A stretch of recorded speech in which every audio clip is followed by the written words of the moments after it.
Good morning and welcome to today's webcast, Uniform Guidance, Lessons Learned.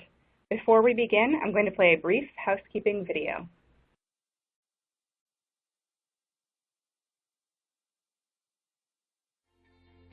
Moss Adams is pleased to present another in our ongoing series of continuing professional education webcasts. Our presentation will start in a few moments. Before we begin, here are a few things to keep in mind. You can customize both how you view our presentation and how you interact with the presenter. For better viewing, close all other applications and turn up your speaker volume. You can also adjust window size and placement. At the bottom of your screen, you'll see a series of icons, each relating to a different aspect of our session. For example, you can click the file folder icon to download the group attendance sheet and a PDF copy of today's slides. You can ask our presenter questions during the webcast by clicking Q&A in the bottom left-hand portion of the icon bar and typing in your question. We'll do our best to answer all questions during the presentation or follow up via email. If you experience technical difficulty during today's presentation, refresh your browser by hitting the F5 key. We'll ask polling questions throughout today's presentation. Per the National Association of State Boards of Accountancy Webcast CPE standards, CPE credit will be awarded based on your participation in these polls. To respond to a poll, click the button next to your answer. If you're attending this webcast in a group, in order to receive CPE credit, you must complete our attendance sheet, available in the file folder icon at the bottom of your screen. Please have all group members sign the sheet, and please remit only one sheet per group. Also note, today's session will offer you one CPE credit. To receive credit, you must meet the requirements as specified by the National Association of State Boards of Accountancy. CPE credit can be awarded only to participants registered as themselves and is not available to participants who view the on-demand version. We'll track your progress and alert you when you've earned CPE credit. You can then click the certificate icon to open a PDF file you can save to your computer. We'll email a copy of your PDF certificate in 2 weeks if you can't download it today. As a reminder, the presentation you're about to see is not legal, investment, or accounting advice. We encourage you to seek the counsel of a professional service provider to apply this content to your specific circumstances. And Aparna, I will turn the line over to you to get us started. All right, thank you, Emily. Good morning, everybody. Thank you for joining us. My name is Aparna Venkateshwaran. I'm a senior manager based out of our Orange County office. I've been with the firm about 14 years, and my areas of practice are primarily in the not-for-profit, government, and healthcare space. I also work on a lot of higher education institutions as well. Hi, my name is Ken Mintong. I'm a senior manager based out of our San Francisco office. For the past 14 years, I've served various not-for-profit organizations as well as governmental entities throughout the country, including healthcare organizations, higher ed organizations, as well as research organizations as well. Hello, my name is Matt Parsons. I too am a senior manager based out of our Irvine office, and for the past 12 years, I've served a lot of local governments, healthcare organizations, and higher education institutions. All right, thanks, Matt and Kim. We'll get started. So just a brief overview of the agenda. Kind of the frame for this webcast, we know a lot hasn't really changed in terms of any changes that have happened to uniform guidance since it became effective. However, we have seen, given its year 2 of implementation, there have been some inconsistencies or just challenges in implementing the various requirements, especially in the areas where there have been a lot of change from previous practice. So we're going to spend our time today diving into some of the challenges we see as well as best practices that we can share that would help kind of address those challenges in the areas of internal controls, subrecipient monitoring, highlighting again some what I'm calling practical expedients that are available under the allowable costs now, another deeper dive into procurement, and also some other best practices. And to finish off the presentation, we will kind of do a brief update on the 2017 compliance supplement. A draft has been issued. And so just a couple of reminders related to that as it will pertain to the upcoming audits for June year ends and on for 2017. All right, so before we start, there's a polling question here.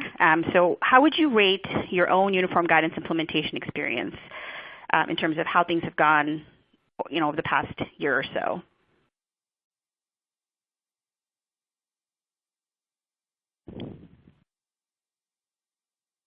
And as you guys are answering that, just kind of want to also remind everybody, I think the video went over this, but as we go through this presentation, please feel free to submit your questions in the Q&A feature.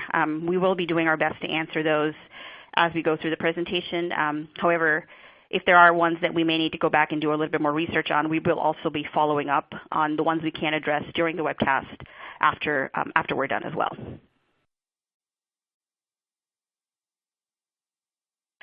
All right, so taking a look at the results, looks like for the most part it's been a good implementation experience, which is good to know. Sounds like some folks had a bad experience or are still working on it, so hopefully what we have to share will help with making that a better experience and getting it into the good category. All right, so just a high level, some of the challenges we have seen, with it being year 2 of implementation, the overarching theme here that we saw related to the challenges is just, there seems to be inconsistency in the knowledge. So, whether that's understanding all of the grant requirements, making sure, the organizations really are aware of what the grant entails and what the requirements are. And the other area would be around training. And that also includes, training the employees that are involved in the compliance process, making sure you have the right staffing in place. And the most important, probably, that's a big change from existing practices, is the emphasis that's placed on really having good written policies and procedures related to the compliance requirements. That hasn't always been as robust in the past, but under the uniform guidance and just some of the emphasis now on internal controls that we'll be covering in the next few slides, that's probably one of the biggest areas where we see continued challenges in terms of just making sure there are good policies and procedures documented that organizations can follow to make sure they're complying with the various compliance requirements. So with that kind of frame again, we'll dive into the first area, which is internal controls, and Matt will be sharing some of the challenges and best practices there. Thanks, Aparna. So before we dig in, we thought it would be helpful for context just to keep in mind, where the uniform guidance is located. And I think that within the industry, we've done a really good job at changing the lexicon. When we refer to uniform guidance, I'm hearing a lot less reference to 133 and more reference to 2 CFR 200, which is great. So just as a reminder, 2 CFR 200 can be located online through the Electronic Code of Federal Regulations. And it's important to point out that individual federal departments have actually adopted the guidance and may have actually expanded upon it in various ways, adding some additional specifications and or requirements. So this slide is important to identify where the additional guidance is located. So just as an example, if we looked at 2 CFR 300, you'd actually find a reference to 45 CFR Part 75, where uniform guidance exists for many healthcare human service grants. Hopefully this slide, it mentions new definitions, so hopefully it's not new to most of us. We're getting more and more familiar with the should and the must requirements. So just as for context as we're going throughout the presentation, should is to reference best practice within the uniform guidance, and must is a required procedure. So there's been a lot of confusion over the musts and shoulds related to internal control.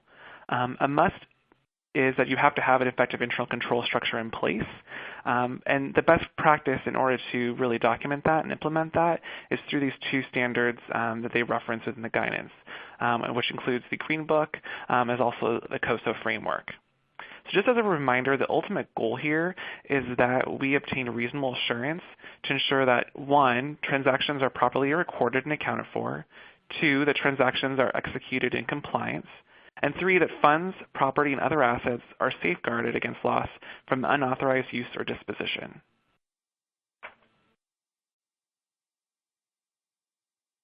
So what have we seen in practice? We can tell that organizations have spent some time thinking about their controls and may have documented a few additional considerations, but in many cases it's just stopped there. We've seen a lot of focus on controls over allowable costs, which is great. We want to make sure that those expenses and assets are safeguarded, but there hasn't been as much focus on controls in other compliance areas. So for example, I often ask my clients, what controls have you evaluated for reporting? How do you ensure that deadlines are being met timely? Do you have a shared calendar with tickler reminders within your organization?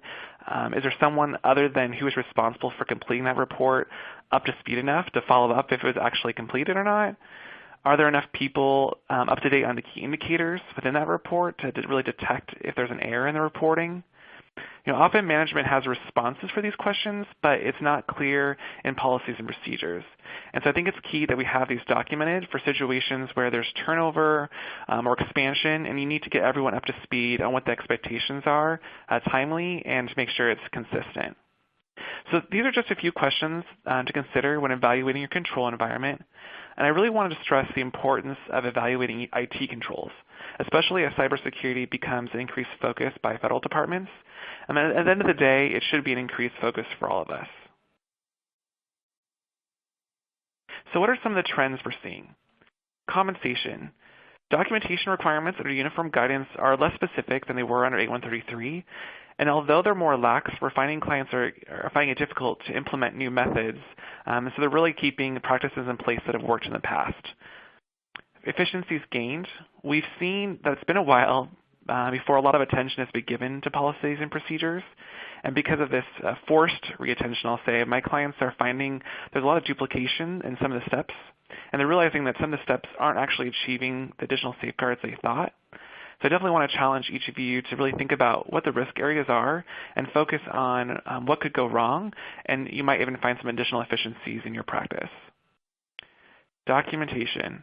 We're seeing clients are finding methods to track reviews and appropriate approvals, and my hope is that this continues as a result after this first year of implementation.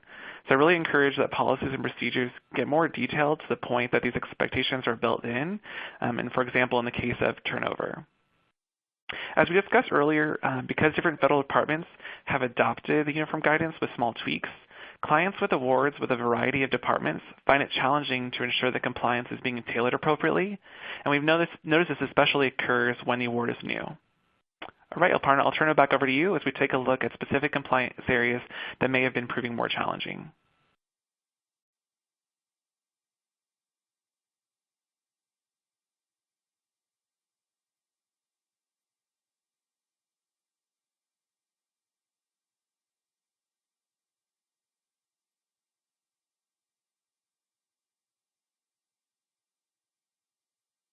Sounds like you may be on mute.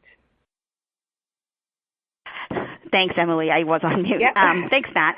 So, in the area of subrecipients, I think this is one area where there has been a big change in terms of how this was seen in the past and how it was evaluated.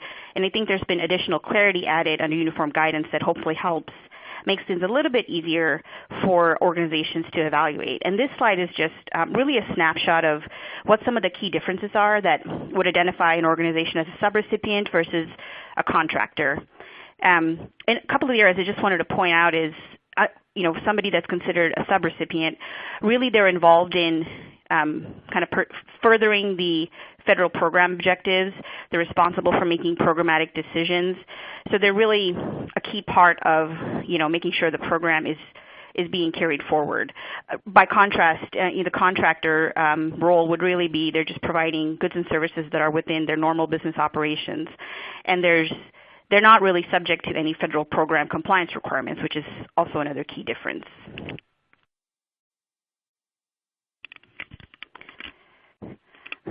So some questions to consider, whether or not if there's uncertainty or it's just not clear if your organization is a pass-through entity or you have other organizations that would be qualified as a pass-through entity.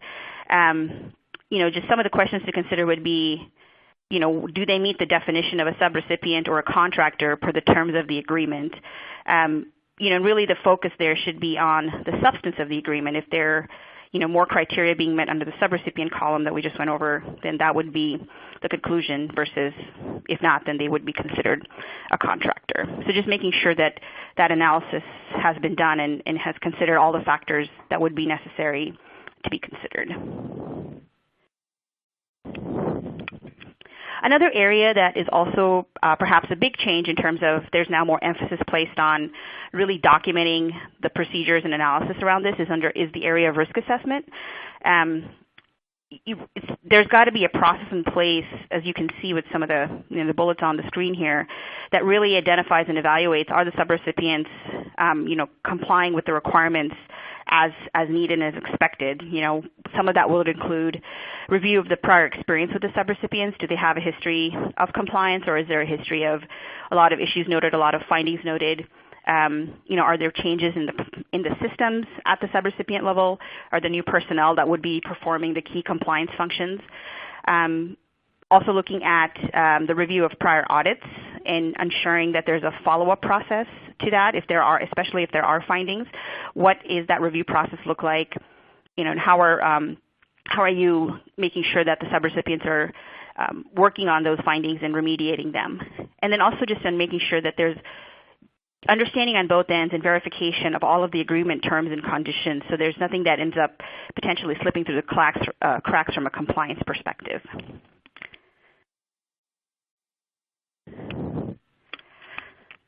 So after the risk assessment process, that's what really drives then the actual monitoring of the subrecipients. And so again, some factors to consider would be just making sure that those agreements that are drafted between you and your subrecipient organizations, they have all the key terms that would be necessary to ensure compliance.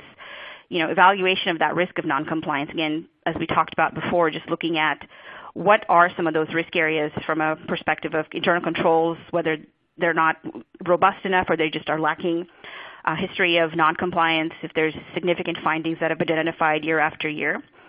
And just making sure that then the next link would be just following through and having a process for documenting the review of the single audits, the review of kind of ongoing monitoring of the subrecipient to ensure that they are complying with the federal requirements. All right, so time for another polling question. In the area of risk subrecipient monitoring, what has been your probably most challenging area to implement? Risk assessment, monitoring, follow-up, and if your organization doesn't have any subrecipients, then perhaps that doesn't apply to you.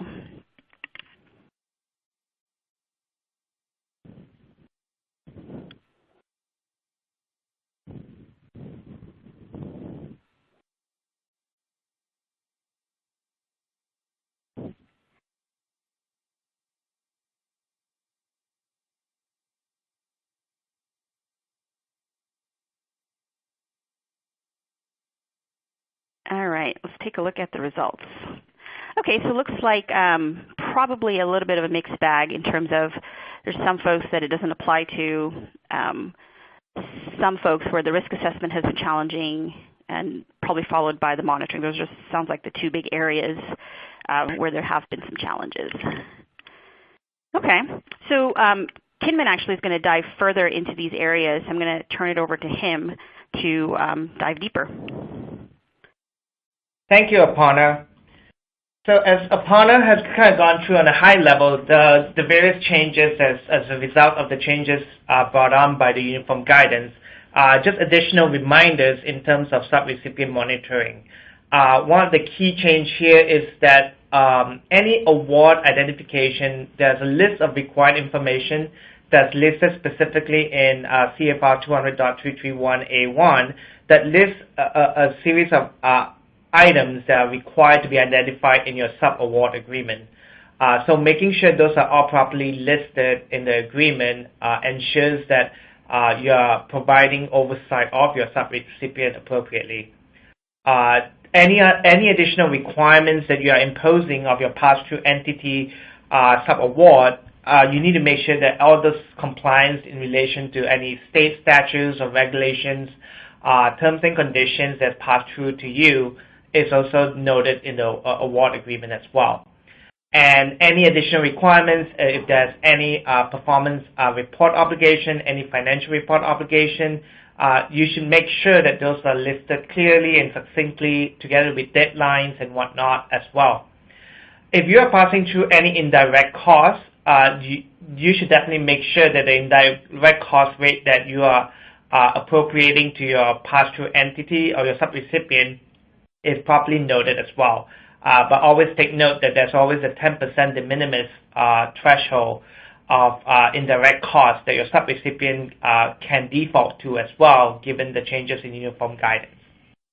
And there are certain other conditions, such as subrecipient permission for reviewing of access records as part of your audit procedures or oversight of your subrecipient, any closeout terms and conditions. Those should all be clearly listed as well.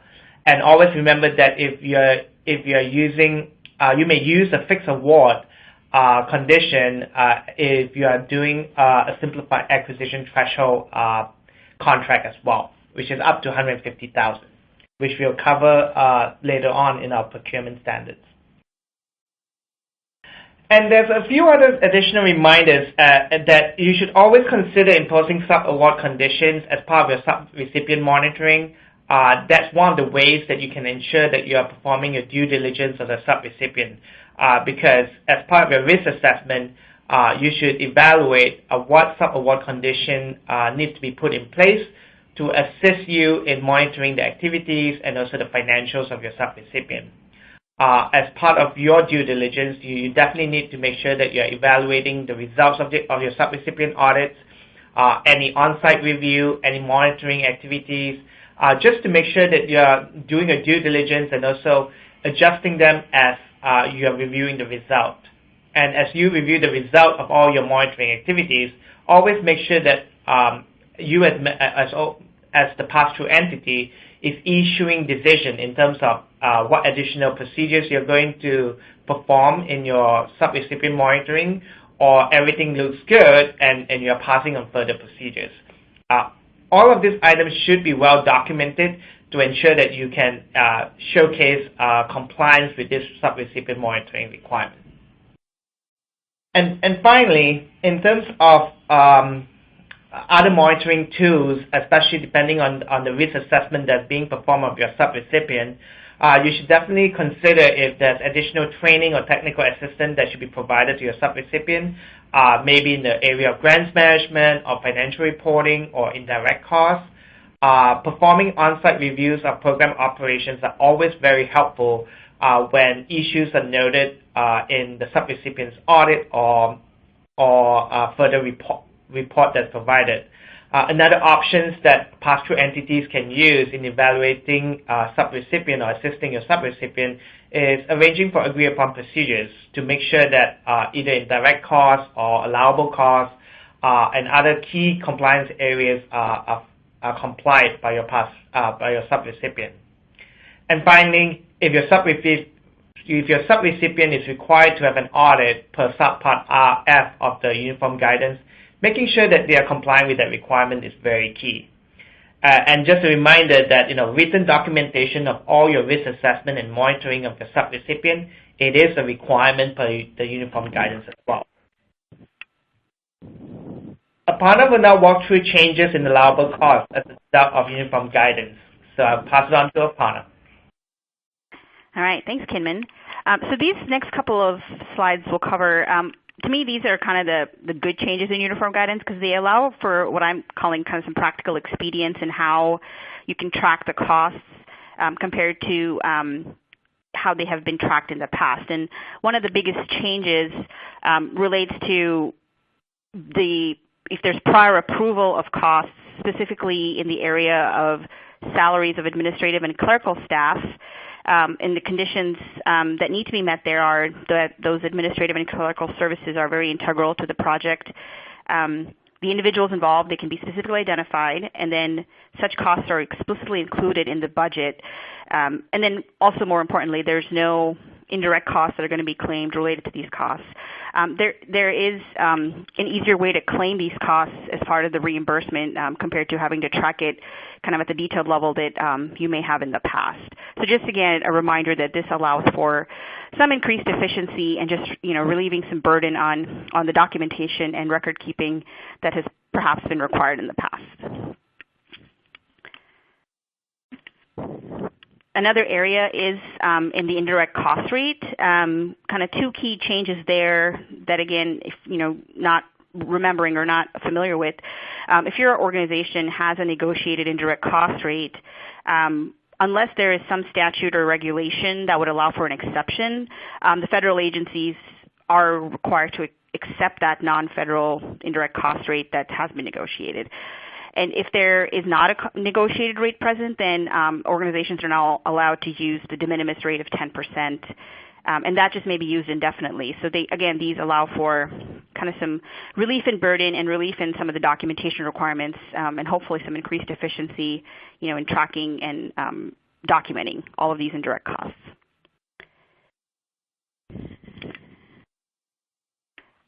Some changes in the specific costs area.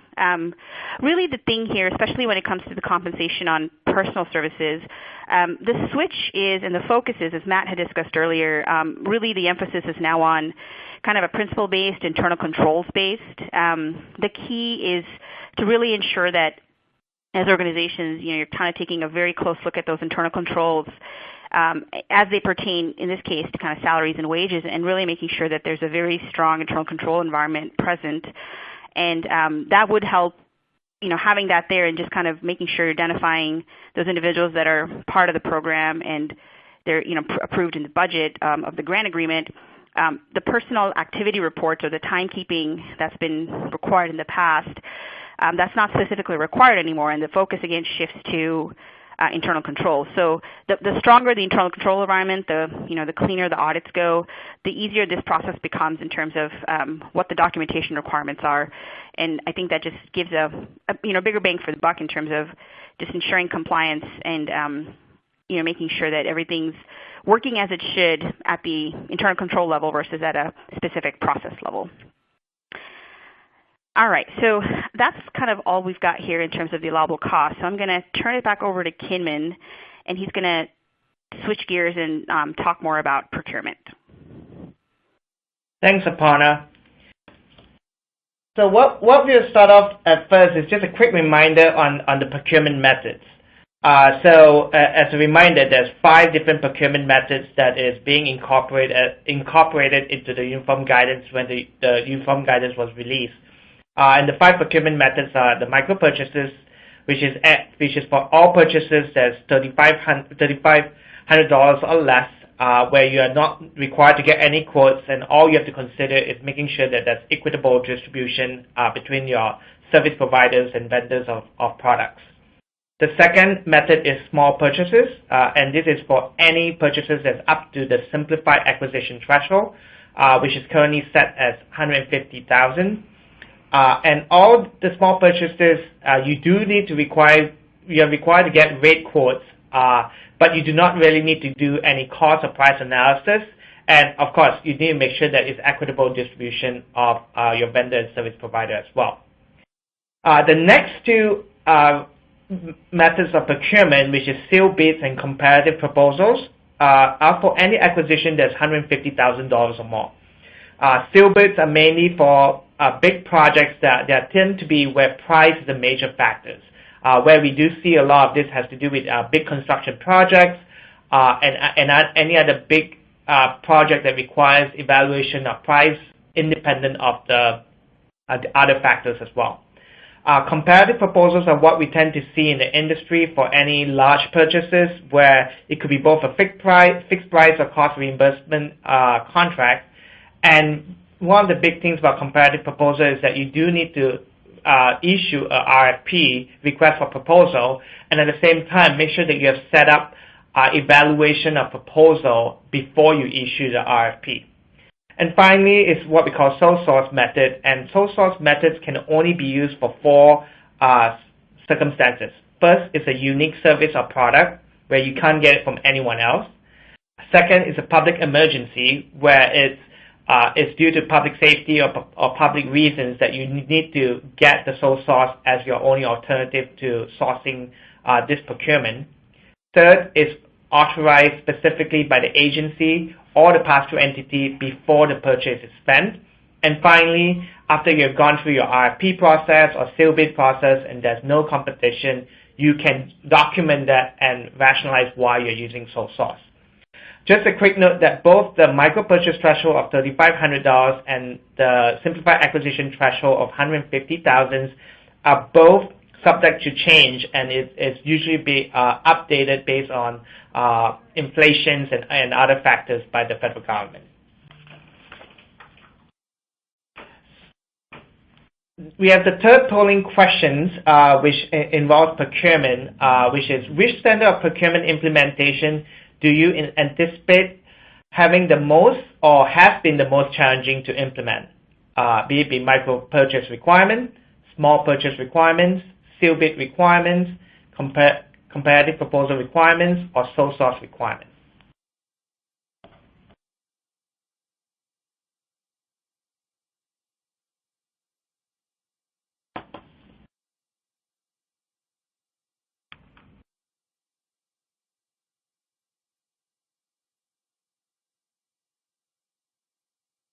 As we can see that the result is pretty consistent throughout all the various procurement standards, the largest being in the comparative proposals and small purchase requirements. I'll cover some of the key changes that will impact further the procurement changes as we know as of now. So one of the key changes in procurement that was released earlier this year was that the micro purchase threshold, which I earlier noted was 3,500, was increased to 10,000 for fiscal year 2017 by the NDAA Act, which was signed by President Obama before he left the office. However, do take note that this micro purchase threshold change only applies to three specific entities. The first one having to do with institution of higher education and any related or affiliated not-for-profit entity, such as any research org or whatnot that's related to the institution of higher education. Secondly is the nonprofit research organizations. And finally, independent research institutes. Do take note that the American Innovation and Comparative Act also was issued to apply the same standard for grants and contracts by the NSF, NASA, and NIST as well. Another big change, which might be good news to a lot of our listeners, is the fact that the procurement standards was supposed to be implemented during this current fiscal year. But the Federal Register was issued on May 17, 2017 by the federal government to allow another additional fiscal year of grace period for the implementation of the procurement standards.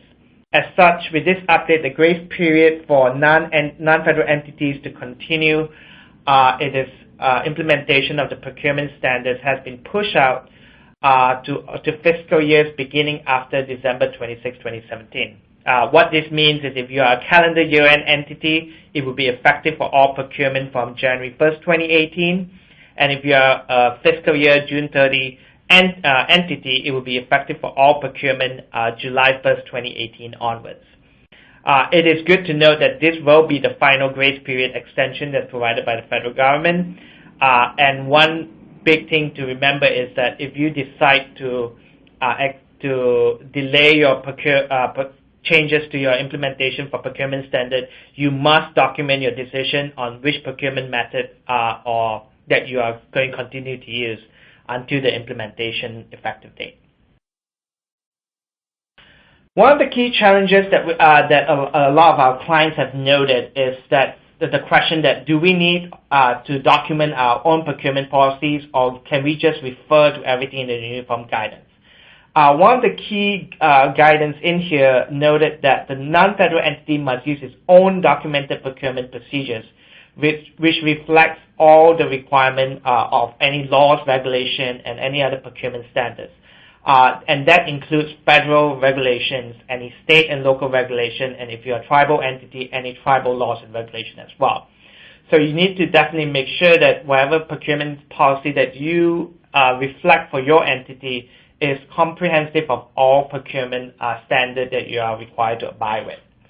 And all this needs to be documented in writing.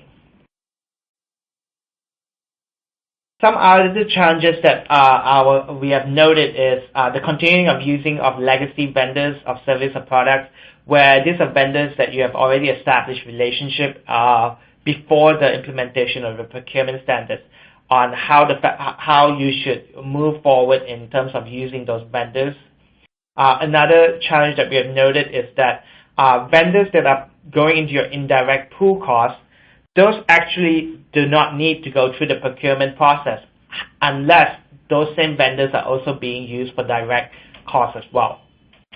Another key change to note is that for any procurement card purchases and credit card purchasing, which are pretty common in the industry now, all those purchasing needs to comply and be consistent with the new procurement standard as well. This typically falls under the micro purchase threshold, so definitely a lot of training and education needs to be performed to ensure that everyone who is involved in the procurement world is complying with this.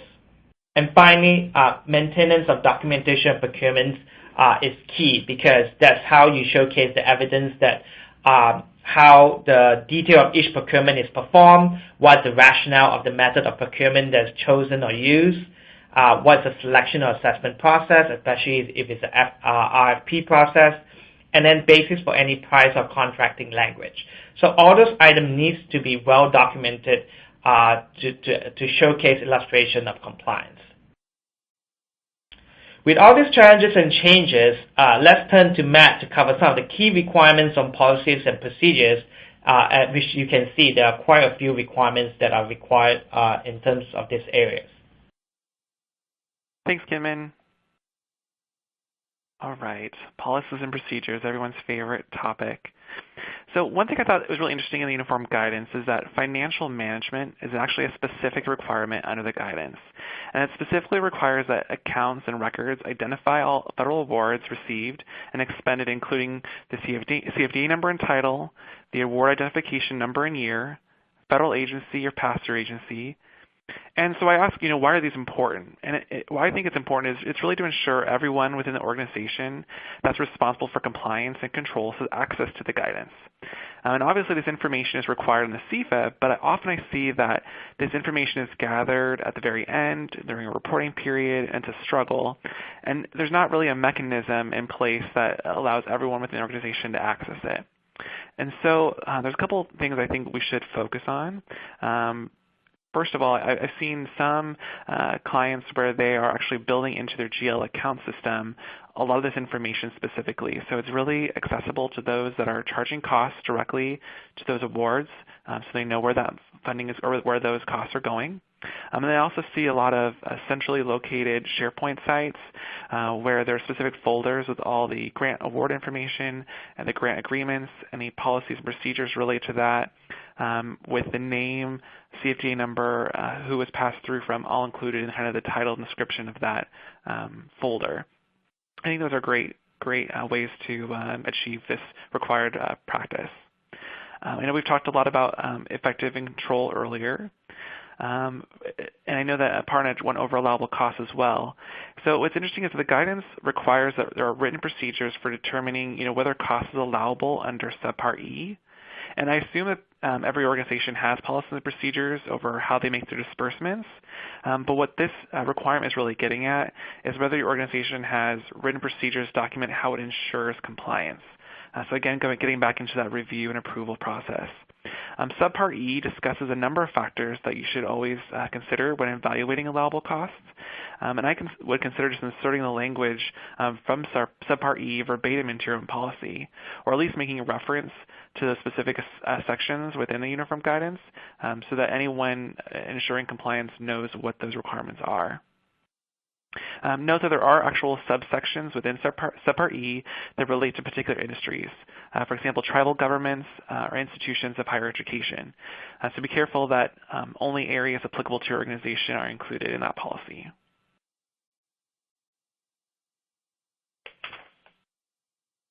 All right. So in Section 203.18, we've already discussed many of the procurement policy requirements. But within that part of the standard, there's actually requirements that you have a specific conflict of interest policy. And it's important that that policy has two parts, one covering employees and one covering potential conflicts of interest at the entity-wide level. So one thing I often see that's missing is disciplinary action for violations of violations of the conflict of interest policy. A lot of organizations already have conflict of interest policies, but we're seeing they don't go far enough, and they don't include everything that's required under the guidance.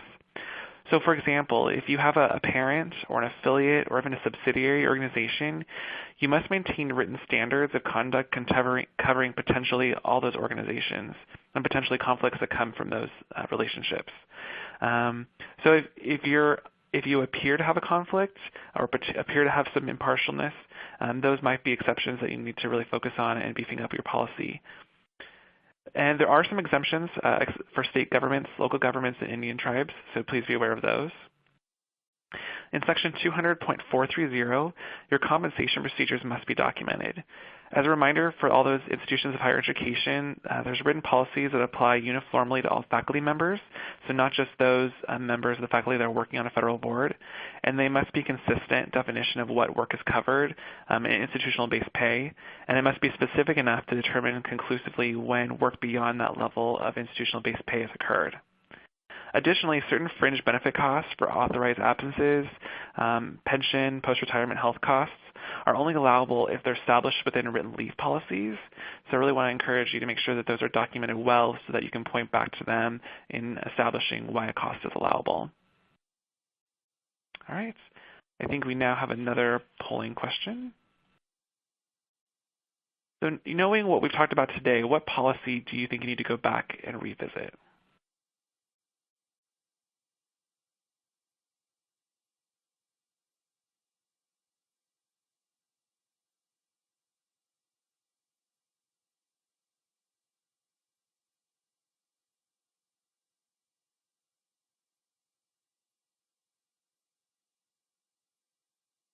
All right. It looks like most people are comfortable with their cash management policy. That's good. Or maybe it just means everyone needs to kind of go back and do a refresher on each of these policies, which I think, like I said, is kind of the point of the guidance. Just keep these fresh each year. All right, so moving on. So we talked about a lot about some of the inconsistencies in documentation within our procedures. So food costs, in-kind matching contributions. One thing that I really wanted to point out too is travel costs. And just be aware that under 200.474, there are certain costs that are only reimbursable if there's a written travel policy in place. And if you don't have a written travel policy in place, you are kind of defaulted to apply with the GSA rates. So keep that in mind. Another kind of hidden policy requirement within the guidance is record retention. And one of the musts is that the record retention policy comply with the minimum record retention of you must hold any documents 3 years from the date of the submission of final expenditures from when the report is filed, which is just more encouragement to get those awards finalized as soon as you can, because that kind of starts the clock ticking for how long you need to retain some of your documentation. So you might want to take a look, because if your current policy is to only retain documentation for 7 years, it really might not be sufficient if you have an award that covers a number of years, and then you have that 3-year requirement that kicks in after that. There are some exceptions to review in the guidance, so definitely encourage you to take a look.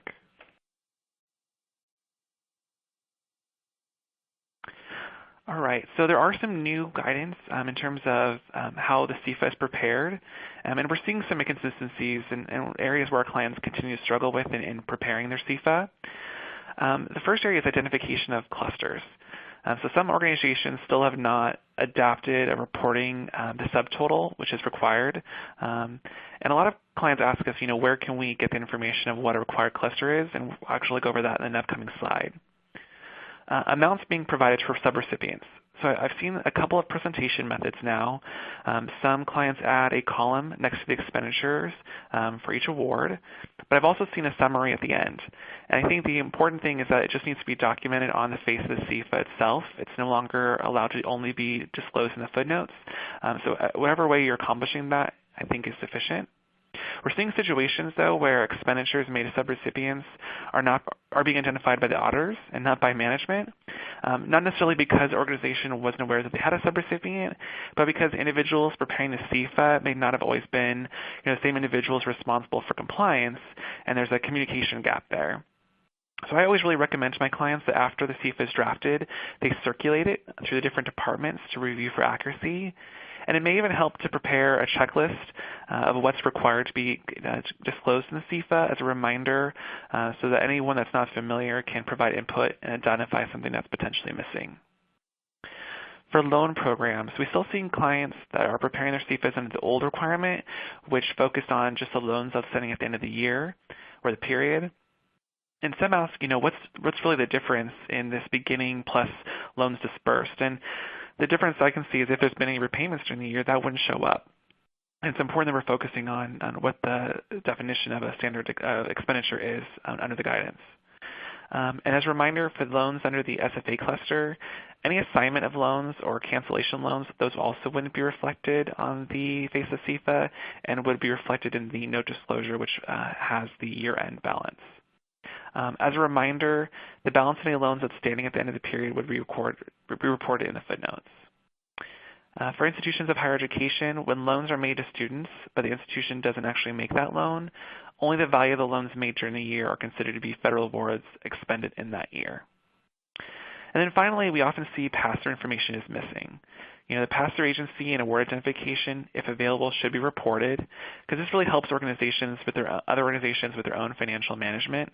And it's also a required element of the data collection form. So you might as well get that information right as it's prepared in the CFA as well.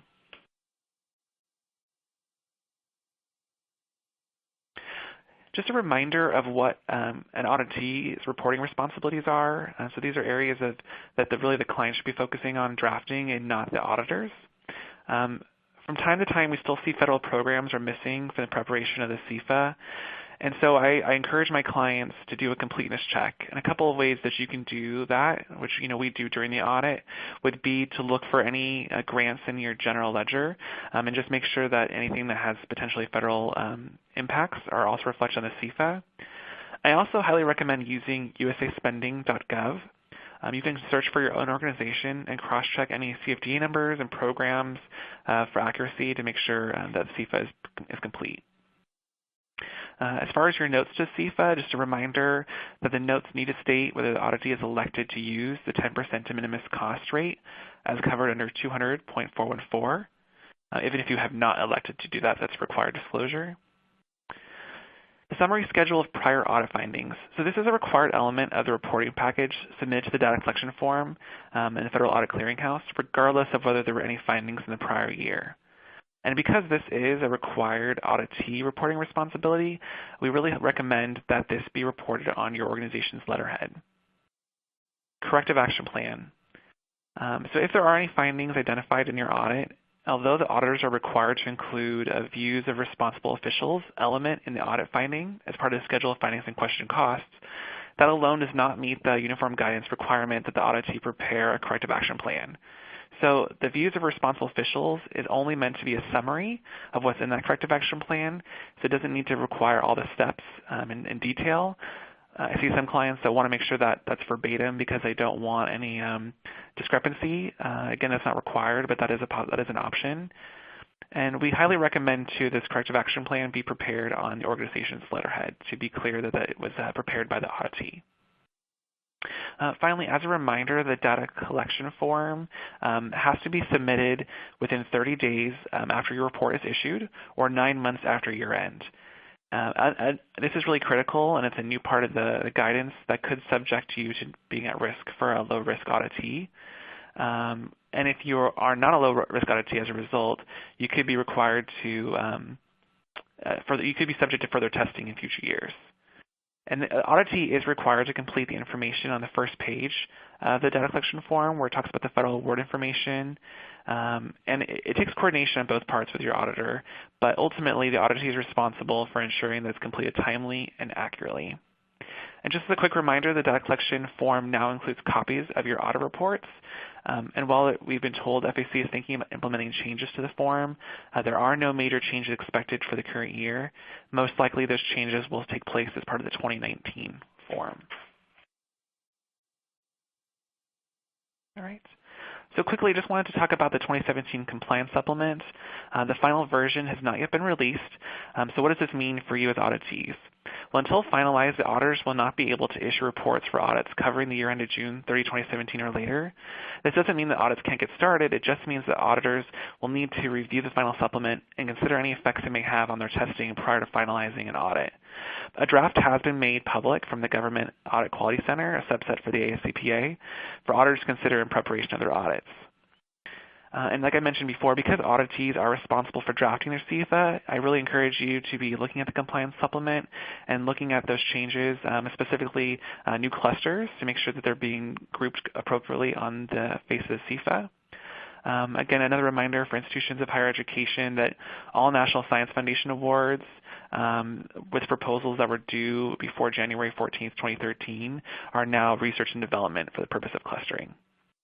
A good reminder is Appendix 7 is a good place to start looking for any key changes in the prior year. And then finally, I just wanted to address a couple of rumors that has come across for institutions of higher ed. So there's been talk about a cybersecurity audit requirement as part of the 2017 compliance requirement. So far in reviewing the draft, we know that there hasn't been anything added, and it's expected for 2018 instead. But auditees should be aware of this focus and understand that the potential impact it could have on their audits moving forward. And I really encourage you to think of the time now, really pay attention to the Graham-Leach-Bliley Act. And some auditees have asked for what the status of the Department of Education's effort to require student financial assistance cluster to be audited every year. So regardless of whether the uniform guidance requirement results in a major program determination, there has been a recent memorandum by the Department of Education that extends previous guidance that would require schools to contact their participation division if the auditors determine that it's a low risk and not required audited program. All right. And with that, I'm going to hand it over to Emily to help us with our questions and answers. Great. Thanks, Matt. We do have some time for Q&A. If you have a question that you would like to ask our presenters, you can enter that in the Q&A window and hit submit. And we had a couple questions come in around this. Does the 10,000 or 3,500 micro purchase threshold also apply to indirect purchases? So thanks, Emily. So the micro purchase threshold does not apply to indirect purchases, just as I mentioned earlier. So the thresholds for procurement standards only apply to any direct purchases. And another quick question and another quick note to make is that the two different thresholds exist because the $10,000 threshold for micro purchase only applies to select entity, as noted in the previous slide, and the $3,500 micro purchase threshold actually applies to all federal, all non-federal entities. So just be aware of that. Thanks, Kim-Min. If our entity has a vendor that provides over $150,000 worth of products annually, but only $2,000 is used for grants, do we need to ensure a competitive bid process is used in order to claim these expenses on a grant? Thanks, Emily. I can take that one. The general answer here is yes, because even though it's only $2,000, those are federal dollars being expensed. So definitely should keep the requirements in mind around the procurement process at any time federal dollars are being spent, even if only a portion of that ends up being the federal dollars for the organization. Thanks, Aparna. And we have a couple more here. Are physicians whose work is included in the scope of work of the contract and are required to achieve program goals considered a contractor or a subrecipient? Emily, I'll take this one as well. The answer here is the universal, it depends. If the physicians are involved in some of the decision making, as we'd covered earlier, they're making key decisions, they're furthering the kind of the work of the grant, then they most likely would be considered a subrecipient. If those criteria aren't met, then they likely could be considered a contractor. So the key is to definitely take a look at the grant agreements, take a look at what exactly the physician's role is and how involved they are in terms of the decision making as it comes to furthering the grant. Thank you. And does sales tax figure in the purchasing threshold? The answer here is yes, if that is part of the amount that's being reimbursed by the federal dollars. So if that's not the case, then probably don't need to include the sales tax, but if that's part of the amount that's being requested for reimbursement, then that should be included. Thank you. And I'm a startup that has federal grants for research and development projects. Can I use the $10,000 as my micro-purchase threshold? Thanks, Emily. So this is the same question that I answered earlier. The fact that you're a startup for-profit entity and you're not one of the 3 entities that's listed in the NDAA, your micro-purchase threshold is actually $3,500 still, unless further clarification or changes are made by the federal government. Great. Thanks for clarifying again. Do I need written procedures for all my different procurements, federal and non-federal spending?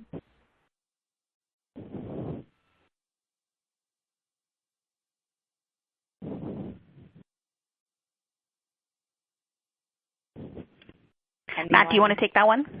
Take that one. Sure, yes. I think the answer is yes. You want to make sure that it is really separated in terms of, because there's some crossover there that you might not be aware of at first, and it has to be consistently applied. Specifically, if there's a contract that might be used for both federal and non-federal, but if it's very clear that it can never be touching a federal grant, then you could actually have a separate requirement for that type of purchase. Thank you. Let's see. Can you review what was said at the end regarding the 2017 compliance supplement not being issued yet, and that audit reports will not be issued until that is done? Yeah, so right now we mentioned we have a draft that's been issued. Right, the OMB has guessed that it'll be come out in early July is the hope. But I just want to make sure everyone is aware that technically auditors are not allowed to issue their reports until they've seen what that final compliance supplement says. And I mean, they can get started and start working towards that goal of issuing, but like I said, hopefully it'll be issued in July, so it won't have too much of an impact on many clients. And again, just to be clear, if you are a March year-end or December year-end, this would not apply. This is really only focusing on June 30, 2017 clients and later. Awesome. Thanks, Matt. And we have time for one more question. So is the $10,000 micro-purchase threshold in effect now for higher ed or not until July 1st, 2018?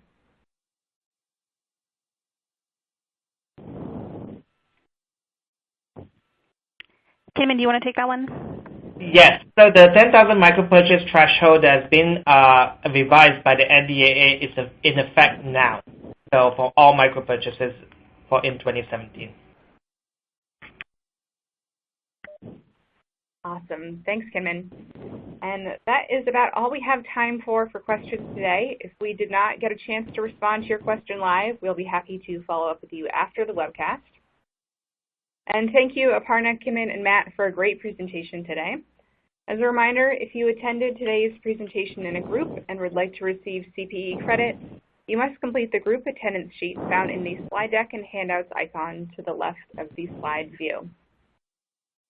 If you participated as an individual and met all certification requirements, your certificate is available to download now in the CPE progress window to the right of the slide view. I'll keep the webcast console open for a few minutes to give you time to download your CPE certificate. A copy of your certificate will be emailed within 2 weeks should you have any difficulty downloading it now. Here is a link to an online survey where you can provide feedback for today's presentation. Please take a moment to complete this survey, as your feedback is very important to us. Thank you for joining us, and we hope you'll join us again next time.